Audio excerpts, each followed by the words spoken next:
When Roosevelt Montás arrived in the United States for the first time, he was 12 years old. In his current book, Rescuing Socrates, he writes that when he landed at JFK Airport in New York, that he had, quote, a head full of lice and a belly full of tropical parasites. In many respects, the Dominican Republic native admits he was an unlikely candidate for the Ivy League. However, Montás eventually earned a Ph.D. in English from Columbia University. He went on to run the Columbia Core Curriculum from 2008 to 2018. The subtitle of his life story, How the Great Books Changed My Life and Why They Matter for a New Generation. Professor Roosevelt Montás, tell us, when was the first time you came to the United States and from where? I came to the United States in 1985, in May of 1985, just as I was turning 12 years old. I came from the Dominican Republic, specifically a small town in the mountains in the south of the island called Cambita Garabitos. And why did you come to the United States, and where did you land? Landed at JFK International Airport and lived in Queens. And why did I come to the United States? Essentially because I had a chance to. In the Dominican Republic, but I think in much of the third world, if you have a chance to come to the United States, then you do. That is reason enough. And in my case, my mother had come a few years earlier on a green card, which gave her the opportunity to petition for us, her children, myself and my older brother, which she did immediately upon arrival. So it was only a little over 2 years after she arrived that she brought myself, 12, and my older brother, 17, along with her. How did she get a green card? Her brother had come to the U.S. on a worker visa back in the 60s, and eventually married an American woman and became a U.S. citizen. And as a U.S. citizen, he could then sponsor siblings for visa. So he sponsored my mother and my aunt and an uncle. So it is, all this stems out of the 1965 Family Reunification Act, which allows citizens and permanent residents to sponsor close relatives from foreign countries to come on green cards. When you arrived, how much English could you speak? Zero. I was 12 and therefore spoke, grown-up Spanish or pretty much grown-up Spanish, but no English at all. And if your mother had been here for a couple of years and you were in Dominican Republic, what were the circumstances of your time in the Dominican Republic when she was here? I lived with mainly my grandmother. My father and mother divorced when I was 5. Now it's a small town, so it was just a couple of blocks away. But my mother left me in the charge of my grandmother. So I lived with my grandmother, but with access to both my father and also kind of the broader family networks in the town. Explain the politics of your father. And is he live in the Dominican Republic now? Is he still alive? My father is still alive and lives in the Dominican Republic, and he kind of cut his teeth politically in resisting the kind of right-wing strongman government of Joaquin Balaguer. Joaquin Balaguer had been in the government of the kind of long-time dictator of the Dominican Republic who was murdered in the early 60s. And Joaquin Balaguer came into power after a brief democratic experiment where a socialist, democratically elected socialist president, Juan Bosch, was deposed in a CIA-backed coup. And Joaquin Balaguer came after him. And my father kind of cut his political teeth in the struggle to restore the deposed socialist president, Juan Bosch. The U.S. invaded. The Marines came in to essentially prevent the restoration of the socialist president and oversee the installation of Joaquin Balaguer. So my father, who was part of that struggle and then was in the political, mostly underground opposition to Joaquin Balaguer. So I grew up under the kind of shadow of political persecution, and my father was in jail a number of times as a political prisoner, and his politics were left-wing, Marxist armed, as part of the several movements in Latin America that were Marxist-inspired armed resistance to authoritarian governments. So go back to 1985. You arrived in the United States. Did you have any money in your pocket? No. My mother had actually at the time that we came, she was unemployed, but soon after found work in a minimum wage garment factory. And we had, very, very little means, including, so we applied for every sort of public assistance that we could get.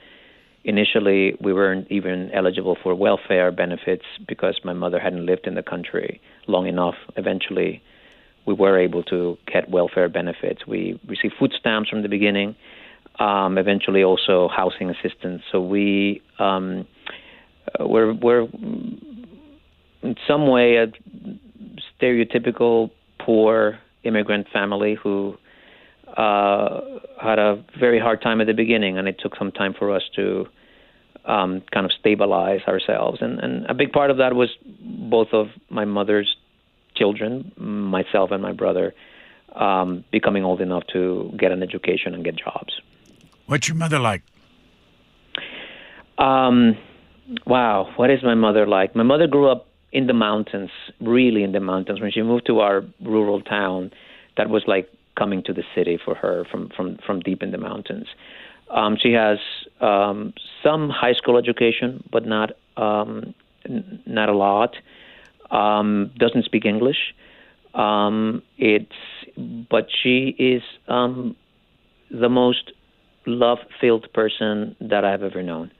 And I always ponder about how, even though she could not give me and my brother a lot of resources and a lot of guidance and a lot of the kind of support that most parents are able to give their children, she gave us the thing that we most needed, which was unreserved, unconditional love. And that did the trick for us. How did you learn English? Mainly at school. I attended the local New York City public school, IS 61 in Queens, in its bilingual program. So I spent 2 years, 7th and 8th grade, in the bilingual program, which has a strong emphasis on English as a second language. Kind of your subjects, math, history, science were taught in Spanish mainly, kind of with a bilingual emphasis, a lot of translation, but then intensive ESL, intensive English as a second language. So after 2 years of that, I was able to move into mainstream, as they called it, which is with English as the main language of instruction when I went into 9th grade and high school. When did you start thinking in English? It's very hard to say because thinking feels linguistic, but it's often not explicitly linguistic. One often doesn't kind of use explicit language labels. So it's hard to say. I think one, probably a better indicator is dreaming. And I started dreaming in a kind of context-sensitive way very early on in my learning English. That is, in situations where I was interacting with people who spoke English, that's what I would speak. And in situations where I was interacting with Spanish speakers, that's what I would speak. Who was your first mentor? I don't think I've ever been asked that. And I've never thought of this teacher as a mentor, but I think I would identify her as my first mentor. She was my homeroom teacher and my science teacher that first year when I came into the 7th grade, and was maybe the most difficult year of my life, just uprooted from my friends and most of my family, my language, my culture, just my sense of place in the world. And she was a scientist, a biology teacher, who I think recognized just how disoriented I was and gave me special attention. And we had it was kind of an awakening for me where I with science, and for many years in my life I thought that I would be a biologist just because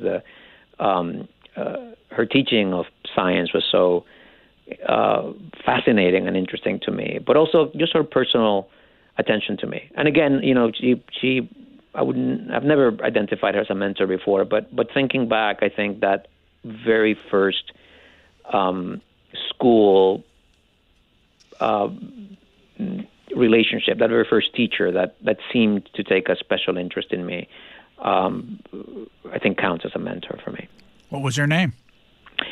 Virginia Woolley, Woolley. By the way, today are you married? I am. I am married, have a toddler son and a 2-month-old daughter. The book focuses on, and I want your pronunciation of, what's the last name of Saint? Augustine, although it is also often pronounced Augustine, and I myself switch between those two in ways I don't know a pattern in unpredictable ways. But Augustine, I think, is what I often end up saying most. The reason I ask is I got online and listened to 2 different people talk about it, including the president. I think it was Villanova, and it was Augustinian, Augustine, anything but Augustine. Okay, Freud, Socrates, and Gandhi. We'll come back to those folks, but I want to go back to the first time you saw the pile of books and explain it. I was, by this time, a sophomore in high school. And after having lived a few years in a relative's house in a basement room, my brother and I, my mother had gotten together, not actually married, gotten together with a man and lived in the Bronx. And we eventually were able to reunite. We rented an apartment in Queens when I was a sophomore in high school. And our next door neighbors one evening threw away a bunch of books. I guess they were just clearing their bookshelves or something. But a big pile of books. And I went over, started browsing the books. My English was still kind of shaky. I, didn't recognize hardly any of the writers or any of the books. But there were a couple of volumes from a collection called the Harvard Classics, Harvard Universal Classics. Which is a beautifully bound, gilded-edged edition of the classics. And I grabbed 2 of those because they were beautiful and because I did recognize the names on the spine. One had the name Plato on it, and the other one had the name Shakespeare on it. And I brought those home with me and began to read the first of them, the Plato volume. And that turned out to be a collection of the dialogues that record the last days of Socrates, including the Apology of Socrates. And even though I had a halting command of English, I had enough to really be moved and gripped by the character that I met there, Socrates. And that book also, I took it to school. I was reading it in the hallway one morning, and a teacher walked by, saw me reading this. As it turns out, a teacher who would become a lifelong mentor and friend, who had himself been an immigrant from Greece. I had a fairly classical education at Princeton, and my reading this caught his attention. And working through that book became the occasion for a very important mentorship in my life. I assume you're talking about Mr. Filippides? I am, John Filippides. Tell us about him. John, I still to this day call him Mr. Filippides, was a social studies teacher. He has had a career in business. He had gone to Princeton, served in the Army for a while, then went to business school and had a career in real estate. And at some point retired from that and became a public school teacher. He's someone who is driven by a passion for teaching and for having an impact in young people's lives. And that's why he became a public school teacher in a regular public school in Queens. And himself had emigrated from Greece after the Second World War and the kind of chaos in Greece. Lived in a farm in New Jersey in a acquaintance, he was kind of adopted into a farm family in Pennsylvania, and ended up going to Princeton. And again, someone who, for all of those reasons, and probably some that I don't even know, saw something in me that he identified with, and which he then dedicated a lot of time and energy to cultivating, and that relationship really made all the difference in my life. Was there a time when you decided that you wanted a Ph.D. in English? There was, and it was very late in college. And the main motivation for going on to graduate school was that I didn't feel I had been educated enough. The first years of college, landing from that public school in Queens, from poor, in some ways culturally deprived, at least with the sense of high American culture, elite, literate, politically engaged American culture, deprived in that sense of that exposure. Landing at Columbia as a freshman was utterly bewildering. It's really comparable to coming from the Dominican Republic 6 years earlier. And I felt that when I was a senior in college, I was just kind of getting my feet under me. I was just kind of learning how to be a student, learning to how to take advantage and thrive in the world where I had landed. So graduation was a tragedy, and I was not ready to stop going to school. I went to my college counselor, my academic advisor, and asked about petitioning to stay a fifth year at Columbia. Was told, no, you're not. We're not going to fund another year of financial aid so that you can complete a second major in philosophy.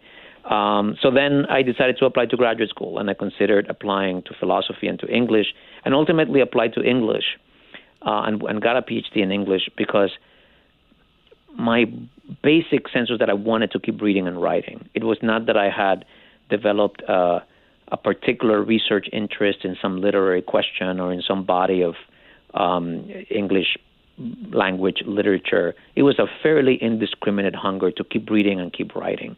And English really gave me the most flexibility, the widest scope for me to continue to figure out what I was interested in, continue to figure out kind of the broad world of ideas that I had been introduced to in college. So that's how I ended up in an English PhD program. What's the Higher Education Opportunity Program?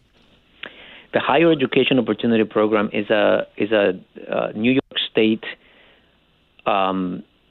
scheme to open opportunities for students who are socioeconomically and academically disadvantaged. So essentially, it's a state higher education financial aid program for poor and educationally underprivileged students. That program provides financial aid, it provides additional advising resources, it provides cash stipend to buy books. And it was through that program that I was accepted to Columbia. How much of your education from Columbia freshman year on did you have to pay for? And have you ever totaled up the entire cost of you getting a Ph.D.? Very little. One of the quirks and peculiarities of American higher education system is that the most elite schools, which often also means the wealthiest schools, the schools with the biggest endowments, and also have the most generous financial aid, so that even though the sticker price of those, elite liberal arts colleges or Ivy League universities is very high, if you're a poor student, there's actually much more generous financial aid than in, state schools or less wealthy schools. So for college, I essentially was free, essentially. I might have taken a small loan of a few $1,000s to help with living expenses. But I graduated from college essentially with no debt. For my master's program, I did pay for that out of pocket, which meant entirely on loan. So my master's in English at Columbia was on student loans, so I took some $30,000 on student loans for that. After the master's, which was a one-year program, the Ph.D. came with a fellowship, which is a standard thing in humanities Ph.D. programs. For the most part, will have a fellowship attached to it, so that the student, in exchange for teaching assistance and research assistance of the faculty, essentially gets a tuition waiver and usually a cash stipend. So all in all, one of the great fortunes of my life is that I have gotten one of the really best educations one can buy in the world, but it has cost me comparatively little financially. You went on, of course, and we'll talk more about this, to be a professor and to teach students at Columbia and work with high school kids, and all about the great books and a liberal education. At what point in your life did you feel comfortable knowing that you were smart enough to deal with all this? And at what point did others see that in you? Perhaps because of my upbringing, where I was kind of aware of the broader world and of myself or my dad as a political agent, as somebody who had something to say that mattered in the world, as somebody who, on the basis of ideas and their perception of what was right, would take action to change the world around them. I kind of drew that lesson as a child. I kind of internalized that what I had to say and what I thought mattered in the world. So I really never had any question about my own intelligence and my own capacity to compete and perform in even a place like Columbia or an Ivy League institution. I never really had doubt in my own standing. I was certainly aware of my linguistic deficiencies, of my educational deficiencies, but all of that felt to me like challenges that I could overcome with if I applied myself, if I wanted to, if I had the motivation, which I did. When did other people start recognizing that? I think it's a much more complicated story. There were always people who I felt saw me, like John Filippides, or some professors in college who somehow were able to see past the accumulated deficiencies that I was coming in with and see something behind that indicated potential, that indicated my capacity to learn and compete and really be equal to intellectually to even my better educated peers. So that's been gradual. I think as I advanced in my education as an undergraduate in graduate school, the marks of those what one might call it formal education deficiencies became more and more attenuated, less and less visible. So that as I moved along in graduate school, I didn't think it would have occurred to anybody to think of me as somehow not being up to speed or up to standard in the context of my peers. Your book is about your life and also some very well-known intellectuals, as we said, St. Augustine, Sigmund Freud, Socrates, and Mahatma Gandhi. But I have to say the most down-to-earth thing that I read in your book, and I want you to reflect on it, is this is your quote: "Reading Aristotle can feel like chewing on cardboard." Indeed, and I warn my students about that before we read Aristotle, which in the class that I teach we read after Plato. See, Plato is a literary artist. You read Plato's dialogues, particularly his early dialogues, and there's an extraordinary artistry. They are beautiful. Socrates is a compelling character. His dialogues are structured and staged in such a way as to be engaging and to kind of open up world of ideas in a intellectually satisfying way. Aristotle's writings are nothing of the sort, in part because many of the works of Aristotle, as they have come down to us, are really lecture notes. They are really kind of abstract, schematic outlines of the arguments and discussions that one presumes constituted the substance of Aristotle's teachings. So when you read them, you're probably the two most widely read of Aristotle's extraordinary corpus are the Politics and the Ethics, and both of those books do really feel like lecture notes. They're dry, argumentative disquisitions. There is no plot. There isn't even, in many cases, a detailed argument to establish a point.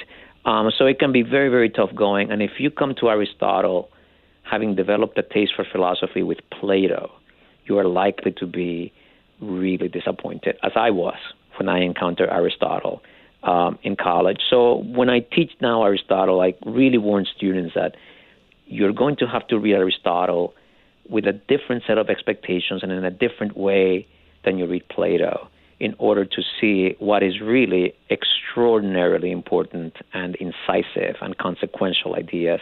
You're going to have to put much more effort from your end than you do when you read a philosopher like Plato. The four people you concentrate on span 2,418 years in history, from 470 BC until 1948, when Gandhi was assassinated. But when you decided to write this book, why these four? And let me just go through them quickly and give us the quick reason that you first started with Socrates and why you called your book Rescuing Socrates. In part because that kind of scene where I picked up a book, Plato's account of Socrates' last days, from a garbage pile. But also one of those dialogues there is a failed attempt to rescue Socrates from the death sentence that awaits him when he's lying in jail waiting for his execution. There's an attempt to whisk him away, which he refuses to participate in.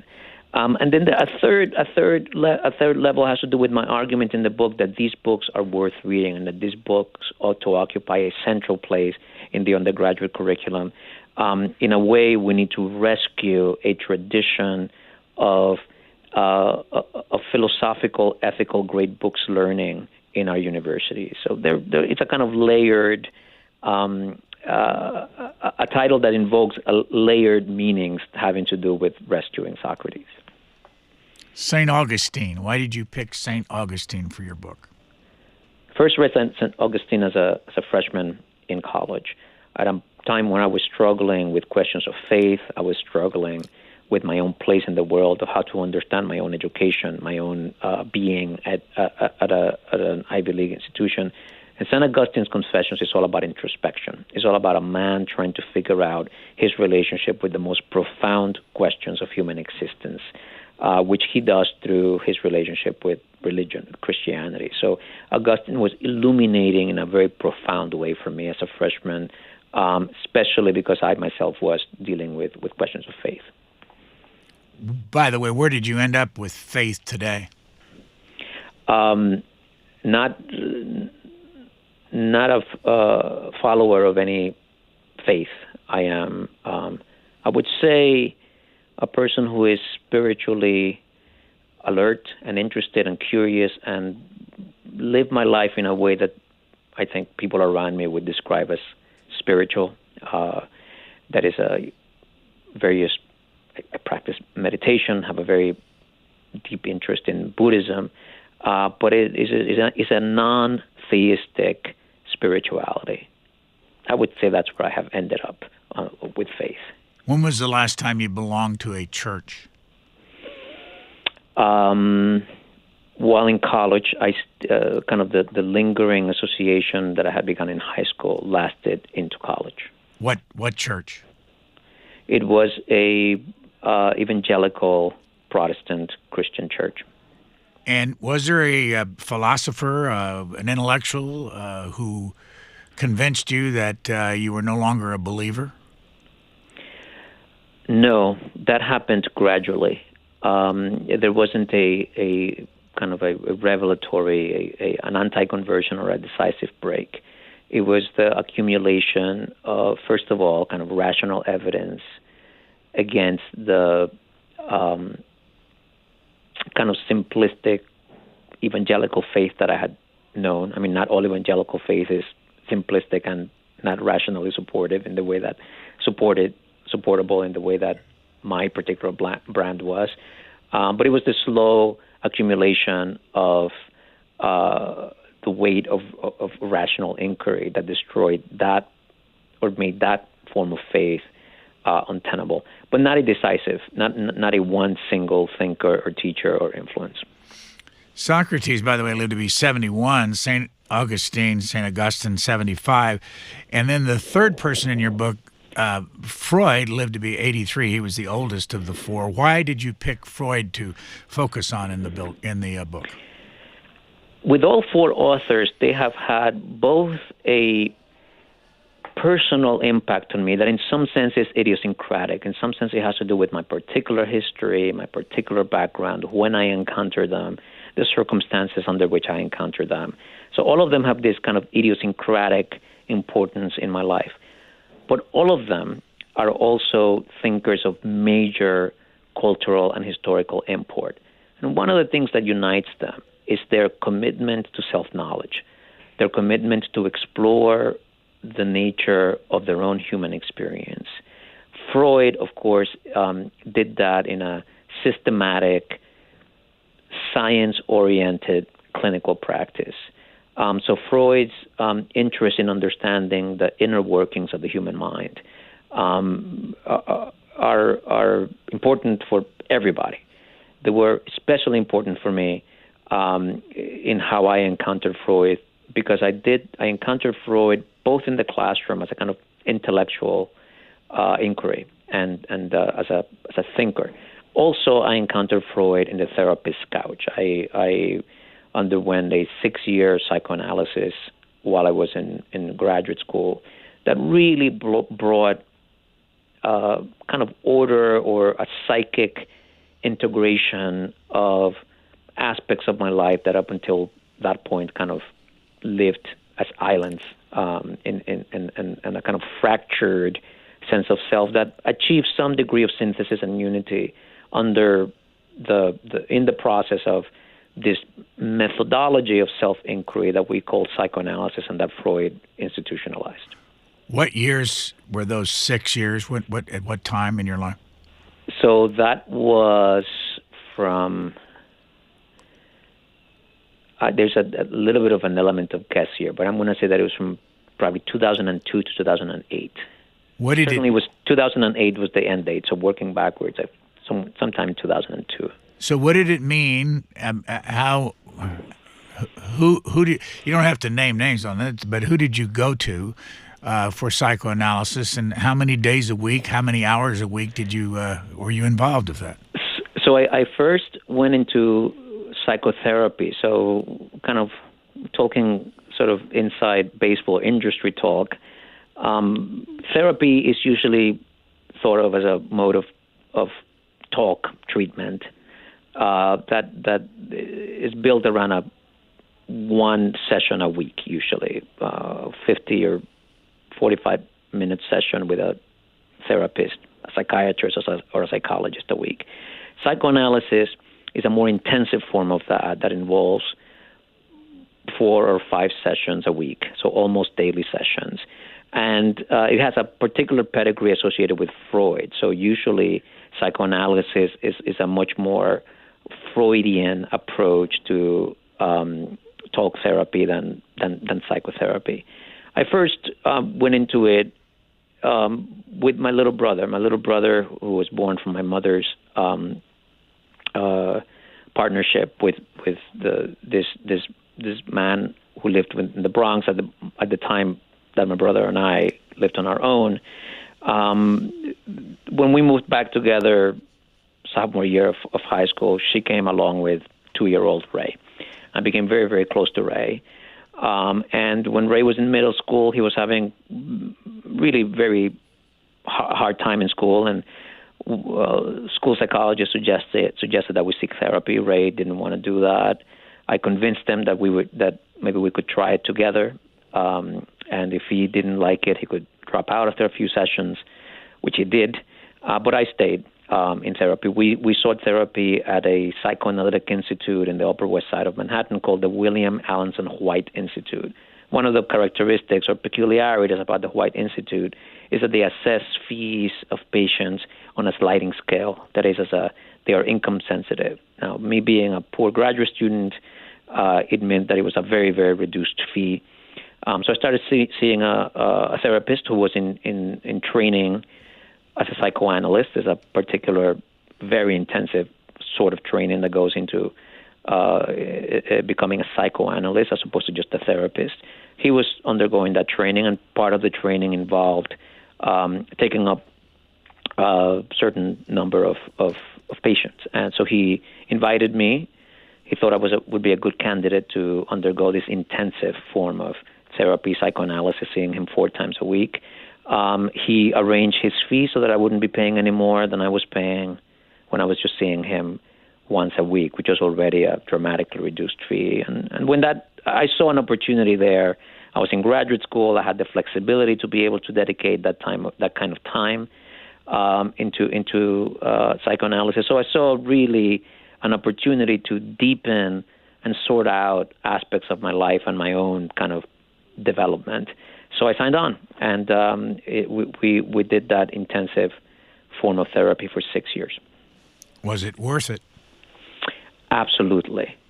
It is I can't overestimate the power of a sustained, methodical, systematic investigation of yourself, reflection, and analysis.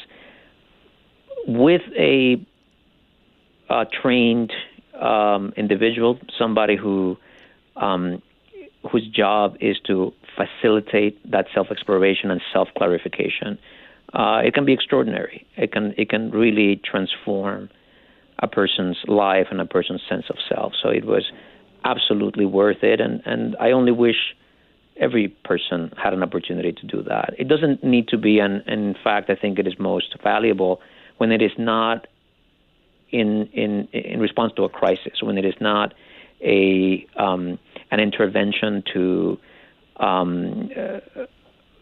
address a crippling problem. But I think it is most effective and most, or at least it has the greatest potential for transformation when it's done simply out of an effort to understand oneself and explore oneself. The fourth person in your book you focus on is Gandhi. and as I said earlier, was assassinated in 1948, was an atheist. What did you learn from him, and why did you decide to put him in the book? And is he often taught in Columbia in the other core curriculum courses? Since 2012, he has been introduced into the common required list of books that Columbia undergraduates read. I started teaching him shortly before then and was part of the impetus, me and other faculty members, to include him in the common reading list. Gandhi is a really unique figure, not just in the 20th century, but I think in history. Gandhi is driven by a deep and all-consuming commitment to a kind of moral perfection. Gandhi says he wants to see God face to face in this life. And he pursues that project with such ferocity and dedication through traditional spiritual Hindu practices, nonviolence, vegetarianism, poverty, celibacy. And this quest for spiritual self-fulfillment brings him into conflict with unjust social structures, first in South Africa and then in India, so that in working out his own spiritual salvation, he gets caught up in a mass movement to oppose very fragrant forms of injustice. And eventually this coalesces into an independence movement in India. I often think that if Gandhi had lived 300 or 400 years earlier, and we just heard the stories about this man, we wouldn't believe it. We would think that what is reported of him was, kind of hero worship, hagiography. But Gandhi's life is one of the best documented in history. We can see the kind of life that he lived, and it's really a kind of limit case, a kind of if one is interested in the possibilities of human achievement through discipline and will and a hunger for spiritual fulfillment, then Gandhi is a place to look. To me, his engagement with questions of truth, justice, self-knowledge, self-purification were the kind of fundamental human questions that those other thinkers grappled with. And in my own kind of intellectual encounter with Gandhi was profoundly meaningful to me. You called him an atheist a moment ago. Gandhi would deny that position. He would think of himself as absolutely devoted to God and to spiritual fulfillment, although, as he came to say, his God was truth. He used to say God is truth, and then at some point he switched that formula and began to say truth is God. His ultimate quest was for realization of truth. Why were you named Roosevelt? I was named after my father, who was born in the Dominican Republic, obviously, in 1943. My grandmother was a fan of Franklin Roosevelt, who was at that moment, of course, fighting Nazism and very much engaged in a big kind of world historical struggle. And my grandmother was a fan of his and insisted over my grandfather's objection to name my father Roosevelt. And he passed it on to me. What do you think of that name? As a child, I loved being named after my father, and that name I only had a vague sense that there was some American figure associated with that name, but I really had no sense of that name except as my father's name, which I loved. When I came to the United States at first and began to change the set of dominant associations of that name and everything that name means in American culture, at first I didn't like it at first. I did not like being named after an American politician. Gradually, as I began to learn American history and American politics, I became, as I am, a huge admirer of Franklin Roosevelt and of the kind of New Deal liberalism that he represents. So I now feel quite proud to be associated in name with Franklin Roosevelt. For a lot of years, you were the director of Columbia's Center for the Core Curriculum. Obviously, that dovetails with the subtitle of your book, How the Great Books Changed My Life and Why They Matter for a New Generation. What is the Center for Core Curriculum? It's the administrative unit that organizes the so-called Columbia Core Curriculum, which consists of 5 courses that are required of all undergraduates at Columbia College. These courses are, 4 of them are humanities courses and 1 is a science course. The science course is a recent, meaning in the last 20 years. The other courses go back 80, 100 years. And they are all organized around the notion of great works in the Western tradition. So every freshman at Columbia, every first-year student, freshman and freshwomen, takes a year-long sort of great books course. Every week you read, beginning with Homer's Iliad, followed by the Odyssey, some very canonical, important work in the history of Western literary expression.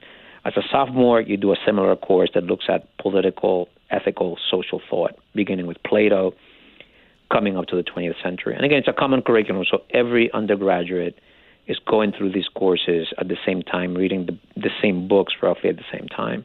Then beyond those 2 year-long courses, a literature course as a first year, a philosophy, social thought course as a sophomore, there are 2 other humanities courses that are 1 semester long. One of them is an art course where you study, roughly speaking, masterpieces of Western art.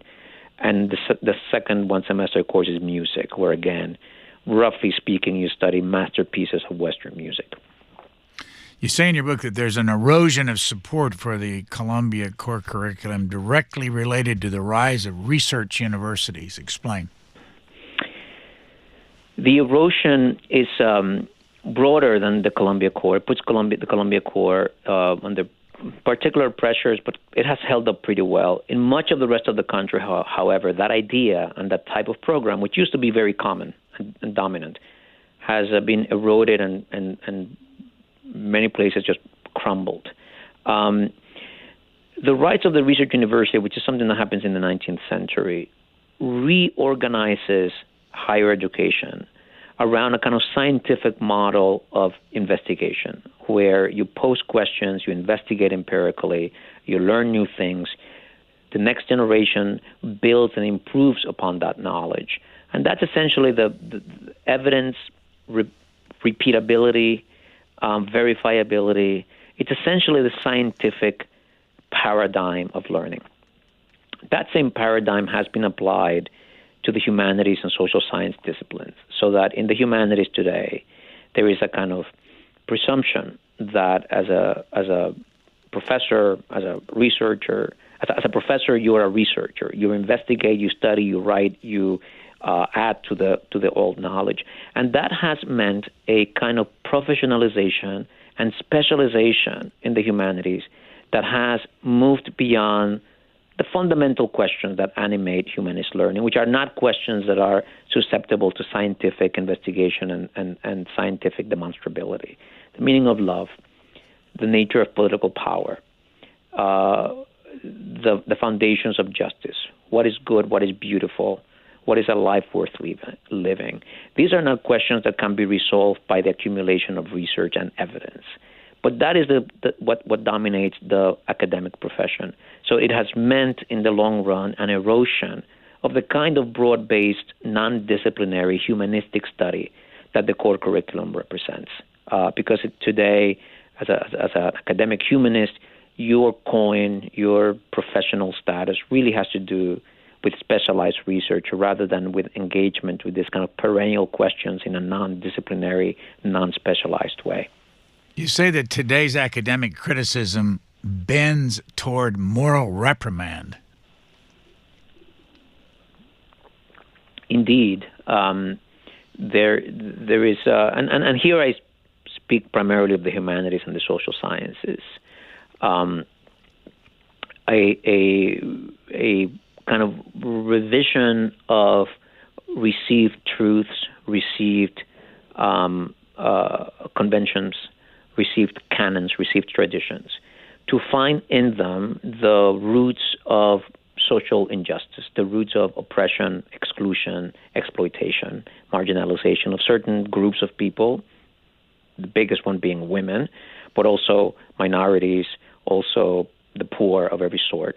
So this approach to looking at the past as a way of unearthing the roots of social injustice has been really a dominant convention.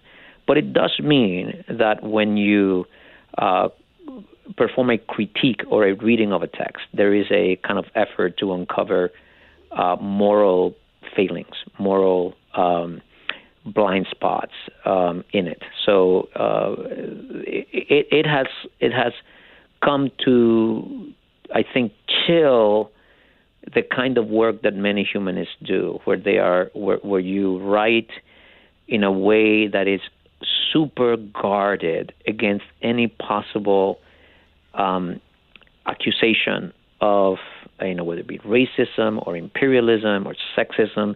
You always have to be very, very guarded because your critics are going to be looking for ways to unmask you as actually a racist or imperialist or sexist scholar.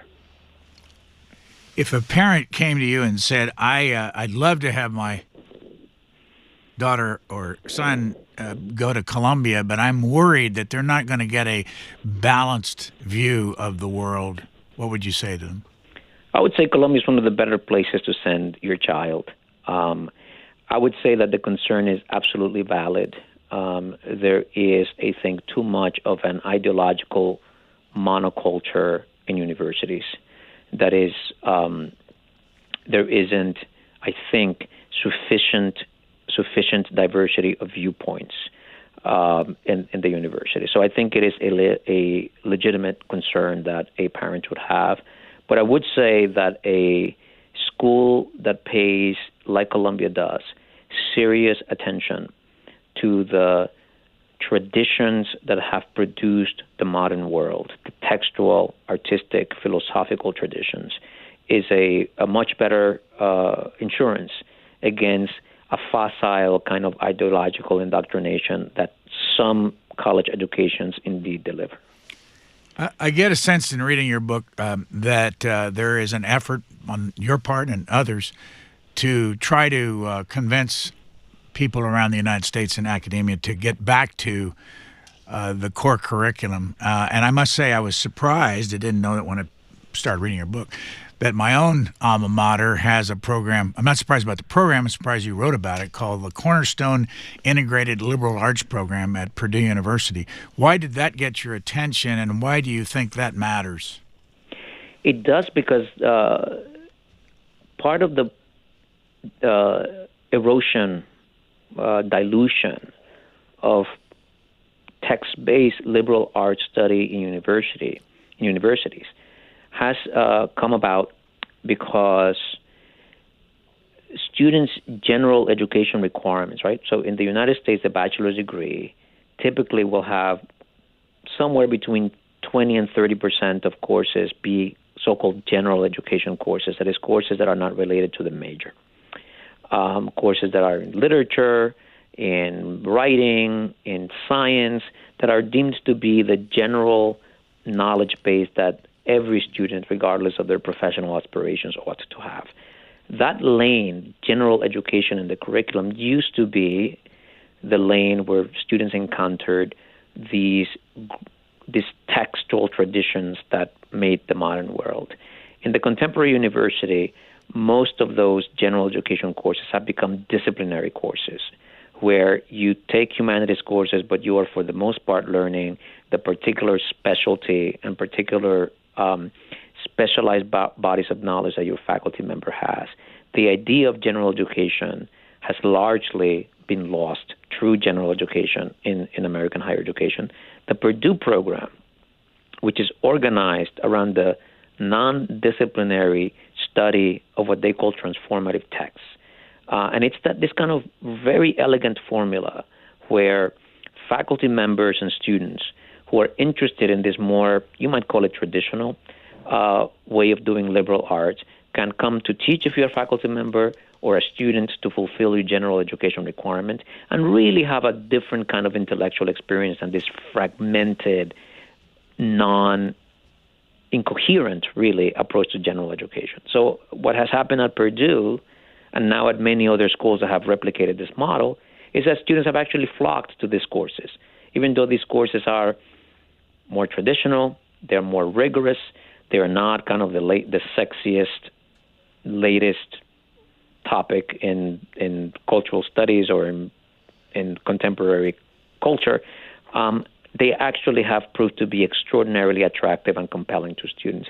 So the Purdue program innovated a model that can be adapted within the existing institutional structures of many, many schools in the United States.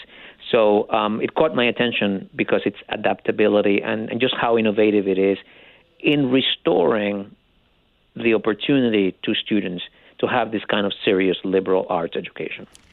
We started this conversation talking about the pile of books that were outside of your residence.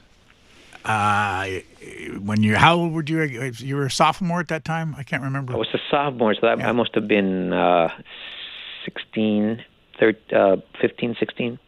And are you still teaching in the classroom?